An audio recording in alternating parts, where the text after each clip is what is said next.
And breaking now here at 6 o'clock, we have just learned that charges have been dropped against a deaf black man with cerebral palsy who was hit and tased by Phoenix police. The story has made national headlines, and it has been under investigation by multiple groups overseeing police conduct. This is a portion of the body camera footage that was released of the encounter. Two Phoenix police officers approached Tyrone McAlpin in their vehicle, believing that he was the suspect in an alleged fight. He wasn't.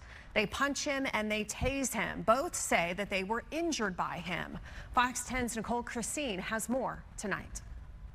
He's assaulting Tyrone from the moment the encounter begins. Hey, buddy, stop where you're at. He doesn't slow things down. He doesn't stop. He doesn't try to get Tyrone's attention. He doesn't try to find out what's going on. The number of times that these two officers are striking Tyrone in the head is extreme, and it's outrageous, and it's something that, you know, we thought was a thing of the past. According to police documents, the August 19th encounter began after officers reported to Indian School Road and 12th Street for reports of a fight, a claim that later turned out to be unfounded. The officers both reported injuries leading to felony charges against Tyrone McAlpin of aggravated assault against an officer, which have now been dropped. It didn't happen in a vacuum. The city of Phoenix has a history that's been well documented in the last year by the Department of Justice. Asking for patience is no different than asking for a delay and putting things off. During an evidentiary hearing, the officers described their side of the encounter. He made an immediate 90-degree turn with a quick step that, again, communicated to me that he was going to run. Okay. So what did you do? I went to take hold of his left arm to try to put him in handcuffs before he took off running. And then I started getting punches thrown at my head. They also responded to questions about training regarding interactions with those who are disabled or hearing impaired. You testified earlier that you've been trained on how to interact with individuals who are hearing impaired. Is that correct? Light training with people who are hard of hearing. Okay, can you tell me more about that? It's about 7 years ago. I don't remember much of it. Have you received any training in dealing with members of the public who have disabilities? Maybe briefly, but nothing that I recall. Okay. Nothing formal that you would have recalled? No.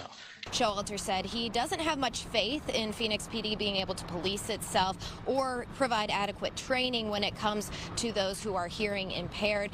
And Michael Sullivan said in his statement that accountability is, quote, paramount to the department. Reporting in Phoenix, Nicole Christine, Fox 10 News. Maricopa County Attorney Rachel Mitchell just gave us this statement moments ago, saying in part that she personally reviewed the case, including a large volume of video recordings, police reports, and other materials. And on Tuesday, she convened a large gathering of senior attorneys and members of the community to hear their opinions. After a review, she made the decision to dismiss all remaining charges against Mr. McAlpin. The woman killed in an apparent murder-suicide in Glendale was set to graduate today from Grand Canyon University. 24-year-old Monet Newton was found shot to death in her apartment near the Loop 101 and Union Hills Drive on Tuesday. Police say her family was coming to watch her graduation into town, but they grew concerned when they couldn't reach her to pick them up from the airport. So a friend went to the apartment and made the disturbing discovery. Police say Monet was shot and killed by 22-year-old Chase Cooper, who then shot himself. The two were in a relationship that recently ended, and Glendale police are reminding the public of the dangers of domestic violence in connection with this case. Fox 10's Nicole Christine has been looking into this, and we have seen so many cases like this in the Valley, and this happens across the nation where people are in a toxic relationship and it turns violent. Yeah, John and Christina, I'll tell you what, this is a really hard conversation to have for a lot of people. Domestic violence is a topic that can cause feelings of discomfort. They can cause feelings of shame and embarrassment in those who are involved. But experts that I spoke with today said that this is something we really need to talk about more, and with young people too, because those conversations can potentially save lives. This relationship was a little less than a year, but at the time that this took place, they were no longer romantically involved. Kate Thone with New Life Center says Arizona has the 5th highest domestic violence rate in the country. And while it's not clear if there was domestic violence happening between Monet Newton and Chase Cooper prior to this week, Thone says it often takes 7 attempts to successfully leave, and the period after leaving is often the most dangerous, making a safety plan crucial. Collecting specific documentation that you might need once you leave.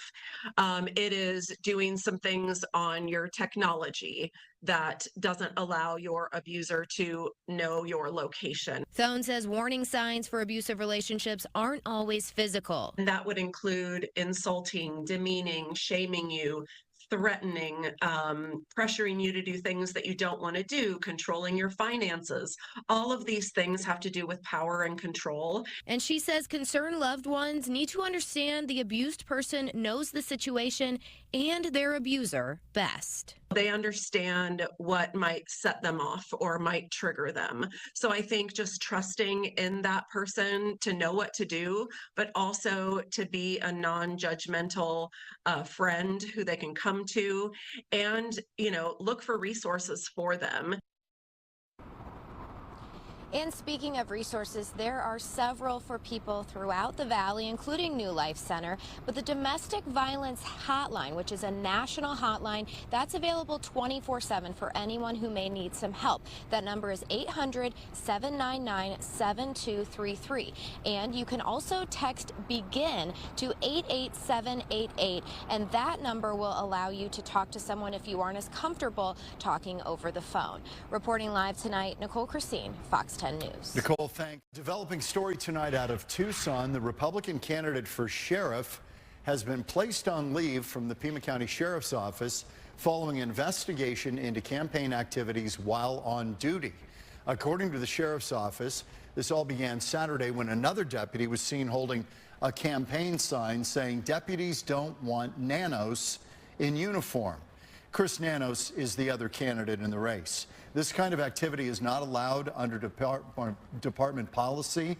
And since it was known that the deputy was working on Heather Lappin's campaign, she was asked about the sign. She admitted to knowing about the sign, which led to further investigation. And then the sheriff's office says it uncovered that Lappin helped a local reporter, giving them pay in exchange for a story. The sheriff's office says she is on paid leave while the investigation continues. Heather Lappin confirmed she was placed on leave via a statement where she accused the current sheriff of attempting to suppress the opinions of herself and others. You can read more about this on fox10phoenix.com. Here's over the weekend in Flagstaff, a young life cut short. A 21-year-old man shot dead. The victim's father tells Fox 10 the alleged shooter was best friends with his son. Fox 10's Lindsay Regis joins us live tonight with details. John and Christina, Dylan Carter's father is still trying to piece together how something like this could happen. A day after his son's tragic death, he now has to clean out his son's bedroom where Dylan took his last breath. I'm devastated. I can't believe this is happening. LaFonso Rochelle Carter flew out immediately after he found out his 21-year-old son, Dylan Carter, did not survive a shooting. I got a call from his mom saying that my son had been shot and killed by his friend, I guess his good friend, accidentally shot him in the head. Flagstaff police say on Sunday around 2 p.m., 20-year-old Philip Green was standing outside the house where the shooting happened. Once they saw Carter dead in his bedroom, they arrested and booked Green into jail on 1 count of manslaughter. To me, it's just like, how you gonna accidentally shoot someone in the head? LaFonso says he never met Green because he hasn't seen his son since he moved to Flagstaff, but he kept in touch with his son almost every day. And he was gonna come see me October 24th, in like a week or so, but it ain't gonna happen. He hasn't been able to see Dylan's body yet, but says he will remember his son as a happy kid with a great personality, always laughing and smiling. I was proud of him, turned 21, and to get out on his own and, explore, his life and he liked it. Flagstaff, like the mountains and stuff. There are still several questions LaFonso has for police and Green because he doesn't understand how someone can shoot their best friend on accident. I just don't want to ain't here no more. I just need more answers. Flagstaff police say this is an active investigation and they are asking the public for help. Anyone with information about this deadly shooting is asked to contact Flagstaff police or Silent Witness. In studio tonight, Lindsay Regis, Fox 10 News. 2 people are dead after an officer-involved shooting. It happened in Phoenix earlier today, and Lauren Clark is live with the latest tonight. Lauren. Hey, good afternoon, you guys. You can still see a lot of detectives conducting their investigation over here. This is where it all began. 49th Avenue, and we're also near Thunderbird too. Where I'm looking is actually right across the street from Arizona State's West Campus here. Very, very close to where students go to class every single day. Now, according to police, it all started with a 911 call about a shooting. The details of what led up to that shooting or why it happened still unknown at this hour. However, Phoenix PD said when they arrived here, they saw a witness frantically pointing at a car driving away, saying that that car was connected to the shooting. That's when police officers say they pursued the vehicle. That pursuit was about 6 miles. It ended around 99th Avenue and Thunderbird. That's when Phoenix PD say they saw the suspect get out of the car with a gun in his hand, and shots were exchanged, or shots were fired rather. That's according to police officers. That suspect hit. The suspect was taken to the hospital but died from his injuries. We don't know too much about him, and his name has not been released. Back to the first scene, though, police say that they also found a victim dead from the first shooting. They say it's unclear at this point if that suspect in the car was the person responsible, but they're still trying to figure out a little bit more details on that front. We don't know anything about that victim, including age or gender even. However, business owners in this area of 49th and Thunderbird tell me they're saddened to hear this happen, but they're not surprised, citing what they say is an uptick of crime in this area. Take a listen. There's drug deals that happen in the street or in the parking lot out here.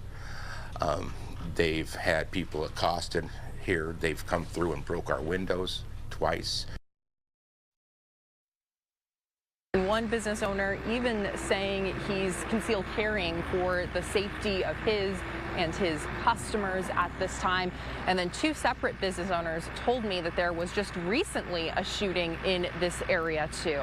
So they're certainly fed up. Reporting live in Phoenix, Lauren Clark, Fox 10 News. All right, thank you for the update, Lauren.